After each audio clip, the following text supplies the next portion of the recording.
இன்னைக்கு உலகமே வியந்து பாக்குற ஒரு விண்வெளி ஆராய்ச்சி மையம்னா அது இஸ்ரோ தான். அந்த இஸ்ரோல பணிபுரிந்த அரியலூர் மாவட்டத்தை சேர்ந்த சயின்டிஸ்ட் என் வளர்மதி பத்தி தான் இந்த வீடியோல பார்க்க போறோம். இவங்க அரியலூர்ல இருக்க நிர்மலா ஸ்கூல்ல தான் படிச்சிருக்காங்க. மிடில் கிளாஸ் ஃபேமிலில பிறந்ததுனால இவங்களோட கல்லூரி படிப்பை அரியலூர், கோயம்புத்தூர், சென்னையில இருக்க கவர்மெண்ட் காலேஜ்ல தான் படிச்சிருக்காங்க. அதுக்கப்புறம் 1984ல DRDO மற்றும் இஸ்ரோ இந்த ரெண்டுலயும் அவங்களுக்கு வேலை கிடைக்குது. ஆனா அவங்க இஸ்ரோவை தேர்ந்தெடுத்து அவங்களோட பயணத்தை தொடங்குறாங்க. இஸ்ரோவுடைய ரிசார்ட் 1 செயற்கைக்கோளுக்கு திட்ட இயக்குனராகவும் IRNSS, சாரல் அல்டிகா, ஜிசாட் 7, ஜிசாட் 14, மங்கள்யான் இப்படி இந்திய விண்வெளி ஆராய்ச்சி கழகத்துல முக்கியமா சிறப்பா பணியாற்றிய அரியலூர் மாவட்டத்தை சேர்ந்த சயின்டிஸ்ட் தான் என் வளர்மதி அவர்கள். இவங்க இந்திய தேசத்துக்காக இஸ்ரோல 36 வருடங்கள் பணிபுரிந்து பல செயற்கைக்கோள் விண்ணில் சென்றதற்கு முக்கிய பங்காற்றி இருக்காங்க.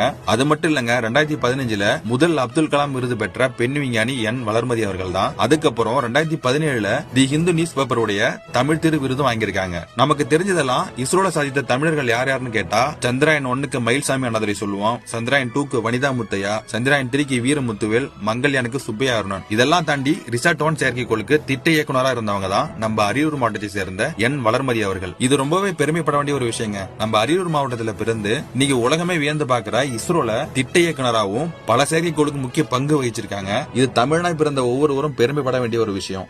மறக்காம இந்த வீடியோ ஷேர் பண்ணுங்க.